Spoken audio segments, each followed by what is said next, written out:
Hello everybody, welcome to another video. Today I'm finally going to be doing a tour of a geek's desk. I've been waiting to do this video for a long time. It's been well over half a year now. October I think was the last time I did a tour of a geek's desk, and it's changed so much, and it's been changing so much over the past few months. I just wanted to get everything how I like it, like the shelving unit, which is pretty awesome. I'll come on to that in a minute. And just everything, I've just got it exactly how I like it now, and I'm just going to take you through absolutely everything on my setup. So sit back and enjoy. So starting from right to left, we have my shelving unit of awesomeness.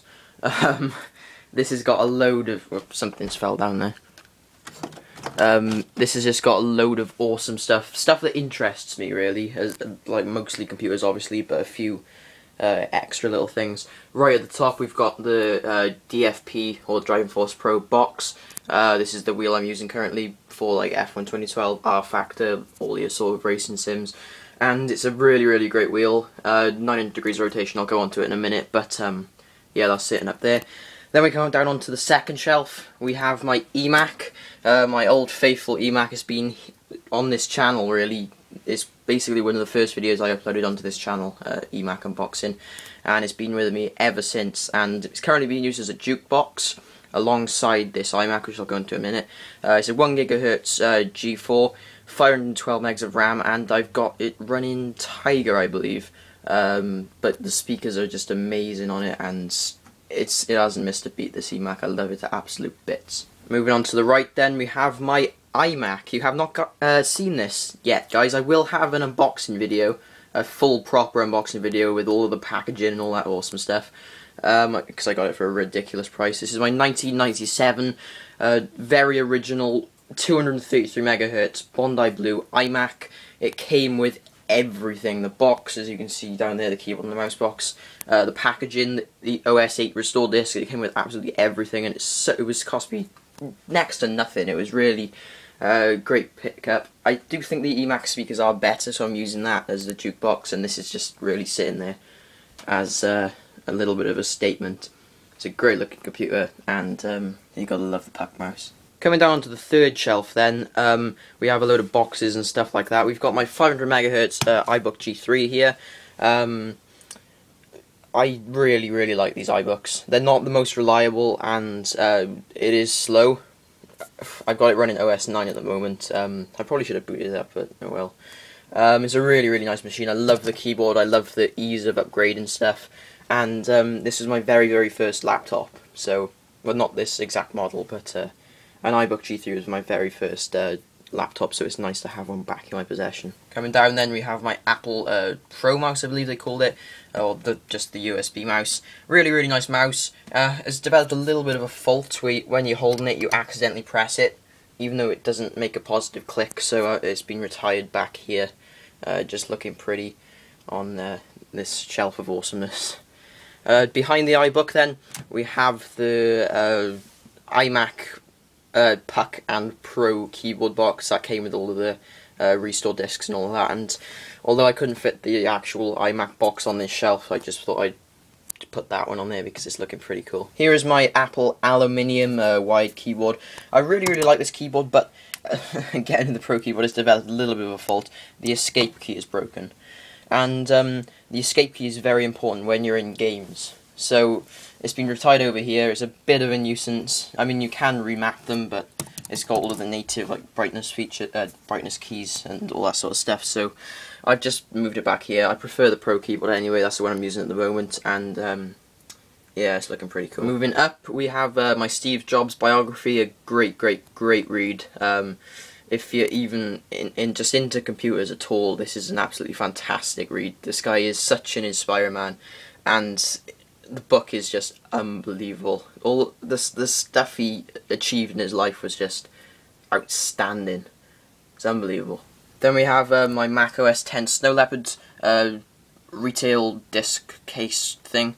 This came with my white iMac a few months ago. That's of course gone. Made a profit. But yeah, I kept the Snow Leopard because I love Snow Leopard. It's my favourite iteration of OS X. and minus all the iToys like launchpad and mission control and crap like that. And yeah, I kept that there just so if something does crap out on any of my Macs, I can just pop that in and just restore it to Snow Leopard. There's my original airport card. This iBook came with two, and it's a pretty cool little thing. I mean, not many Wi-Fi adapters look this cool, so I just thought I'd put it on there. Alongside the iPhone 4S box, and they're just standard old Apple keyboard, guys, I can't even speak today, earbuds, the really awful ones from a few years ago. Now this is a little bit interesting. These are two, I don't know if you guessed, but these are PowerPC G5 CPU boards. These are clocked at 1.8 gigahertz. There's two of them, and on Mac Rumors, someone took apart a G5, and I just was a little bit disheartened because this is just after I got rid of my own PowerMac G5, and I just said to the guy, because he was giving all these parts away, I said, can I have the G5 CPUs, please? I was aiming for the plastic covers as well, but they'd already gone, and I just thought it would look awesome on this little collection, so I got them for free. I just have to pay for the postage, and here they are. They're pretty cool looking things, and yeah. Behind them we have the EarPods, really great headphones. I use them every single day for hours on end, and unlike these ones, they don't crap out on you after a few months. So that's always good. Moving up then, we have this card which I actually received on my birthday. I was absolutely shocked and amazed that someone found an iMac G4 card. They didn't have a clue what it was. They just saw the Apple logo, knew that I was in computers, so they bought it. Totally unaware that that's those awesome Pro Harman Kardon speakers, the white keyboard and the iMac G4 base. It's just absolutely amazing, and that's just sitting up there. Next to my Logitech Momo wheel. This is originally actually a wheel, like a force feedback PC wheel, but it died. So I, instead of just chucking it away, I decided to make a little bit of a feature out of it. I just hacksawed the back of it off, and the rim is just sitting on top of there, looking pretty awesome. On top of the iBook G3 box, I almost forgot to mention that. I apologise for the lighting down here, guys, but this is the bottom shelf. We just have a load of other boxes here, like PC and all that sort of stuff. We have an AMD Sempron box, the 6570, which is an awesome card. That may be going in a certain tower that I may or may not be getting next week. Hint hint, but just keep an eye out for that. The 6450, another great little card, especially for the price, and then just a load of other crap, and I apologise for the cable mess. Coming up onto my windowsill then, we just got a few trophies there, a couple of camper vans, this little Robo Pet, I got him a fair few years ago now. He's a pretty little guy. You just turn him on and he just wanders around and causes havoc. My dog absolutely hates him, but there we go. Lava lamp, and then just the pencil case. Now on to the main setup. If I just move the chair out of the way, this is a really nice chair, and you can see the padding is gone. I've had it for over a year now. Yeah, it feels a little bit wooden now, but it didn't cost me that much. It was half price in Argos, so I thought I'd pick it up, and it served me really well. The back still has a lot of padding to it, and it's a relatively comfortable chair. This is the left side. I've just got like my junk box there. There was another shelf there, but I cleared it out for a certain tower that I may or may not be getting next month. Hint hint. Yeah, I've cleared that out, so the tower is going to be sitting in there. I'm not going to tell you what it is or what it's going to do or what it's going to run, but you're just going to have to keep out for an unboxing video. But it's a pretty amazing system. And yeah, anyway, in this junk box I've just got a load of discs, DVD burners, cases, USB hubs, Ethernet leads, IDE cables, crap like that. And coming to the right, we have my DFP itself. 90 degrees of rotation, sequential shifter, force feedback. Originally a PS2 wheel, I think, for Gran Turismo 4, but it's compatible with the PC. My only gripe is the pedals are a bit shite, but they do the job, and it's a really nice wheel. In there we've just got a bin and my school books, and now we're finally on to the desk. You can see me there in the wonderfully terrible glossy display that the MacBook has. I really am not a fan of glossy displays at all. See, even when it's on, this is at full brightness as well, you just can't get a clear view if you with any sort of light behind you. It's pretty ridiculous. But starting on the very far right, then we have my little mini ITX Cube gaming PC.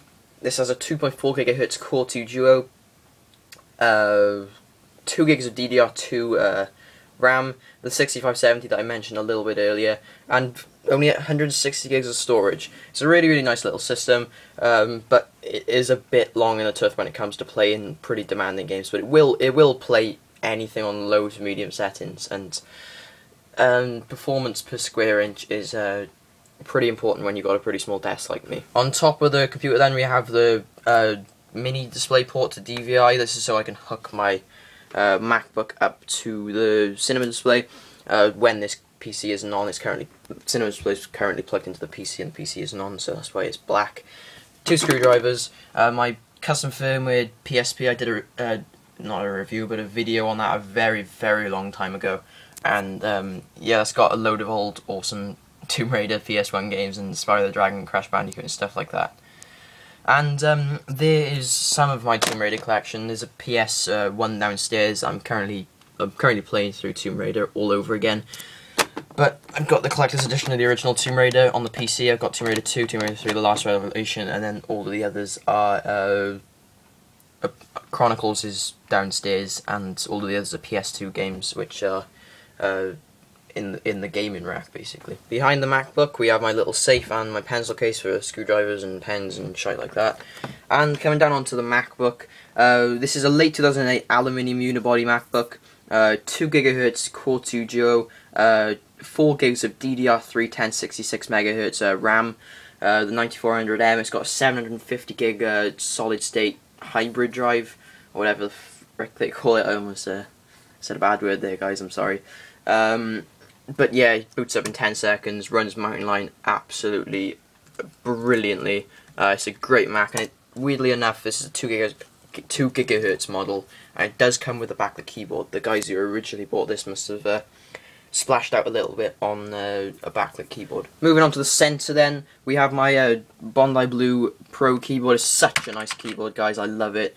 I'm usually a fan of chiclet keyboards over mechanical keyboards, but this is just something else. It's really an absolute joy to use, and yeah, that's plugged into the PC permanently simply because the escape key works. There we have my trusty old 1, 2, 3 button Microsoft optical mouse. I've had this for ages as well.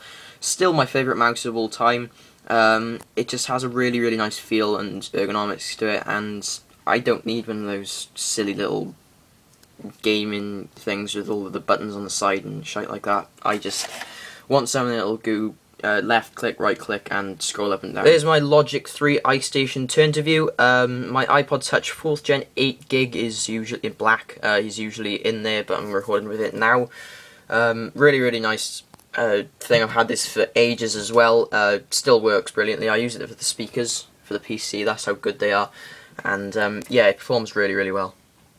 There's my glasses case, and here's my whiteboard. I just do a load of doodles on this, and yeah, it's a pretty handy little thing to have on your desk. Coming down under the cinema display, then we have my earpods, great headphones as I mentioned earlier.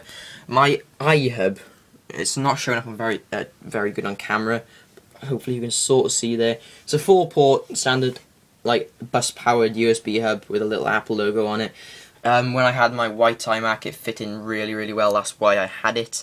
Well, that's why I bought it. But it really does do the job, because I find myself pulling this out without this, pulling the monitor out and plugging stuff in behind it. Now I can just plug stuff in directly. We have a clock there, post-it notes, and iPod cable and USB sticks behind there. And here she is, my main monitor. This is a 20-inch aluminium cinema display, 75 Hz, 1680 by 1050. Not quite full HD, but it really does not make a difference. I'd rather have a lower resolution and higher quality, and it's such a beautiful piece of engineering. It's absolutely wonderful. The colours are unrivaled of anything I've ever used, and honestly, guys, for the price these are going for now on eBay, it is absolutely unbelievable. So highly recommend one of these, and yeah, right, great monitor. Moving up above my desk setup, then we have my iMac Yum poster from 1998. I got this for £1, unbelievably.